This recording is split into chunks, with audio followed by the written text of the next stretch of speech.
One Punch Man 119. Forgot the name again because I'm good like that. It's so weird that this chapter, like, I've read these back to back, and it's so weird to go from like chapter 118 being like Drive Night, yes, to Drive Night, yeah, like, and that's more personal stuff more than anything. But I get, like, it was a good chapter, right out. Super interesting stuff brought up. So many cool ideas came from this. But, you know, I think just my opinion, Drive Night went from like, oh my god, he's amazing, to, oh, Drive Night, why'd you have to do this? So let's just get talking about it. So, chapter starts off with Drive Night after he's beaten Leanne, talking to Second Girl, and finally after all this time, like, you know, the first thing they say is pretty much to each other is like, whoa, how'd you beat him, what'd you do? And Drive Night goes on to say, well, how he was observing the fighting from beforehand, and that the fact is, like, he... you know, it's his strategy to win, you know, and as we saw, like, he was watching the people get diced up so he could learn what Nian could do, so he could counter it. And, like, while Second Girl's like, I guess that makes sense, he also makes the point of, like, you know, people are dying, what are you doing? And I'm very much on that side as well. Like, I think just more on the side of, like, I get what it's doing, it's like a necessary evil, like, it's Drive Night's fighting style, and it was cool to watch him, but the idea that, you know, these people probably could have died isn't exactly the most heroic thing to do, is like sit on the sidelines. And I get it's like, you know, to save 100 people, sometimes you gotta let one person die. I get that idea. Doesn't mean I'm necessarily happy about it. And there are ways around it, especially. And it's probably not great to quote Saitama, but as he said to King when he found out about Kingstone, like, all you gotta do is get strong, and then that problem's solved. And that's all it would be really, is for Drive Night to keep getting stronger, so that kind of problem isn't a thing anymore. And I guess, like, in comparison, like, we make fun of Genos a lot for, like, always getting, like, for always losing and getting, like, wrecked a lot. But, you know, he does a lot of heroic stuff at the same time. Like, he gets wrecked, but he goes in there and saves as many people as he can, which is the opposite of Drive Night, which could lead to a very interesting eventual Drive Night Genos fight. I think there's obviously the ground set for that at the very end of, like, this chapter 2, but I don't think it's not like, I haven't read 120 or 121 yet, so I don't think 120, Drive Night versus Genos!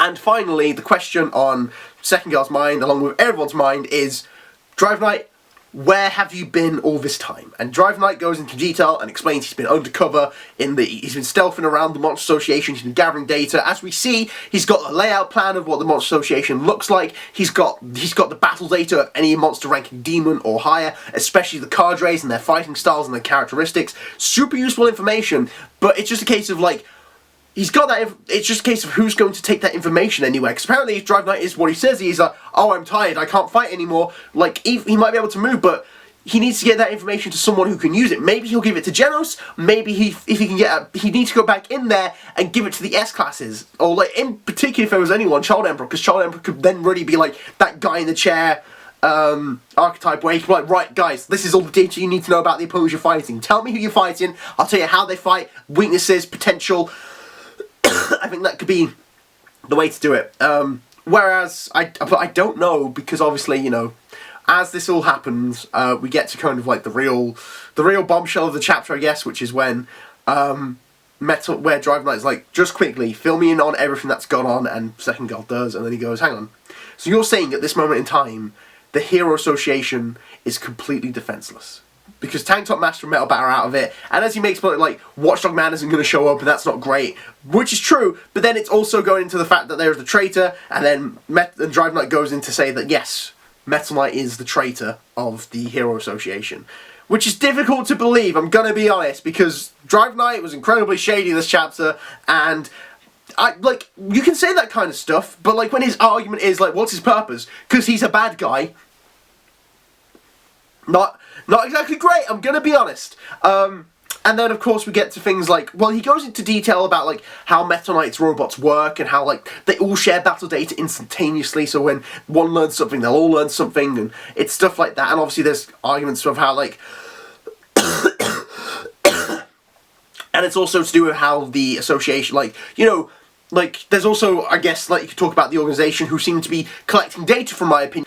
He also talks about how, like, you know, Metal Knight would probably be working with the Monster Association too, because obviously, as he says, Metal Knight is his favourite robot, And the fact is, like, to give it away would be giving away a massive amount of information to the Monster Association if they could hack into that and use that, which is true, but from what we've also seen of the Monster Association, from their interactions, they have, like, no intentions of working with humans. Like, Garo is probably the most I've seen them want to work with them because he's, like, declared himself as an enemy of humanity. So, the only option would be if, obviously, Metal Knight had, like, gone to them like that. But we know he's part, like, we have a good idea that he's got some connections to the organisation. We've got no proof because obviously, you know, it's the eye design more than anything. It just happens to be like that. But it's confusing, not bad, just a bit confusing at the same time because you're like, okay, it's good for saying up for the future stuff because it means that I don't trust you, but I don't trust you because, like, I'm not really fully on either side because, like, the thing is, between the two, Drive Knight and Metal Knight, I'm definitely more on Metal Knight's side, mostly because there was a side chapter a while ago where basically, I'll talk about it just in case, or if you forgot about it, or if you didn't know. Saitama had to go on a group mission with a bunch of heroes to defeat or capture a monster, if possible, because apparently this monster had, like the skin and the scales of the monster had, like, super medicinal effects that could really help out humanity. When it turns out, in actuality, an executive of the Hero Association was keeping that monster and riling them up to get the scales because they would sell for a fortune privately. Metal Knight found out about this, and because he's, like, because, like, he saw this and was like, right, this guy's gotta go, he's not okay in the Hero Association, he tried to get rid of corruption in the Hero Association. So I'm like, okay, he's trying to make them stronger at least. Like, if its goal is to take over the Hero Association and the world, it's not great, but, like, it's not like exactly leaning me towards that idea. But at the same time, I think because of this, the seed of doubt has been planted in us. So we're going to be like, well, what if Drive Knight's right? And it's not looking good for Drive Knight, to be honest, because I think just the things he does in this chapter, it doesn't seem great. And he does make the point of, like, well, because at one point he does make the point of, like, Blast showing up. You know, he's like, well, would Blast show up? And then after he finds out that Blast wouldn't probably show up, he's like, oh, is that so? And then all of a sudden, Second Girl's hand gets blown off. But my quick idea, and I'll leave this there in case it interests you, is Drive Knight's purpose. I personally think now that Drive Knight was the robot who was designed to fight Blast and possibly defeat Blast. As this conversation carries on, G5 shows up, and it's just a bit of a coincidence that the moment he gets, like, the information he wants out of Second Girl, and the moment Second Girl's going to be like, right, we need to let the Hero Association know to tighten security, tighten defenses, because the Drive point out something very important.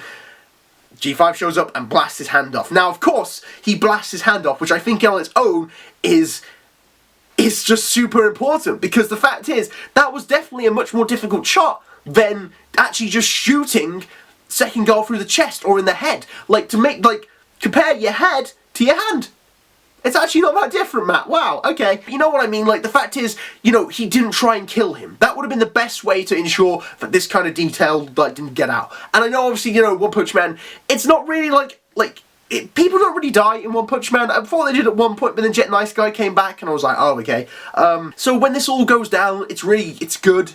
Like, it's good because it's like, you know, it makes you think, like, well, why didn't he kill him? Like, you know, it's a much easier shot to make, so he wants to keep him alive. Once again, he's like, are you sure we can't get Blast? It's almost like Drive Knight's interrogating him once again, like I said about Blast. He's like, are you sure there's no way we can get in contact with Blast? Because I can't fight this guy. Is there really no way we can get in contact with him at this point in time? Which I also get from, like, if he's not involved at all, in the sense of going, yes, Drive Knight is, like, Blast is apparently the greatest hero. We need him in this time where, you know, the world's in pretty serious situation.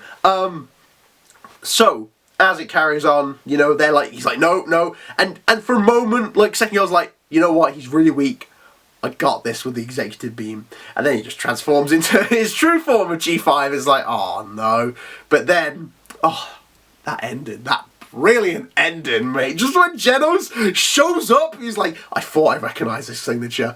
Jet Arrow Drive, what a brilliant way to come back into the story. Last time we saw Genos fight was against El Centipede or Centauro, one of his most iconic fights. And one of the most iconic moments of that fight was definitely when he used the Jet Arrow Drive, you know, this new technique we hadn't seen before, which blasted back an executive. So the fact is, when he comes in doing this in his new form, this is like, as he says, he's upgraded now. This is like a casual move for him, Jet Arrow Drive. Boom! No, he doesn't even split him in half, he dents him down the middle, and he's like, I fought one of you before, and you seem like you're stronger.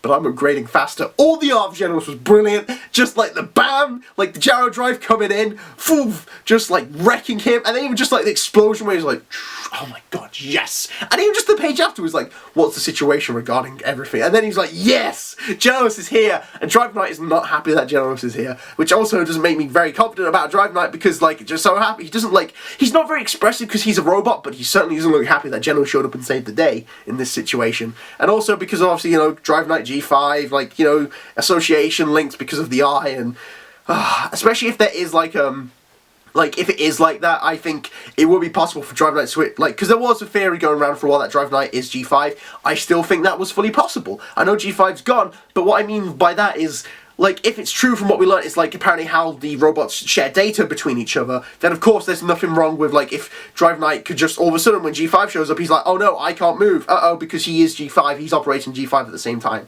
But there is something human in Drive Knight as well. Any case, super interesting, like, setup chapter, I guess, for the future, and, like, future discussions that will be had again about Drive Knight, Metal Knight, the organization, everything like that. It should be super good. And I'm really late, and I really do apologise about that, but thank you very much for any patience you had with me. If you like this chapter, very graceful, or like a dove. Tell me what you thought about the chapter. Did you like it? Did you not like it? Everything like that below. And subscribe if you want to see more One Punch Man stuff at various points. No real dedication to this anymore, do you, Matt? Oh, you're really just giving it the old college try. Cool. Thank you very much, guys. Bye.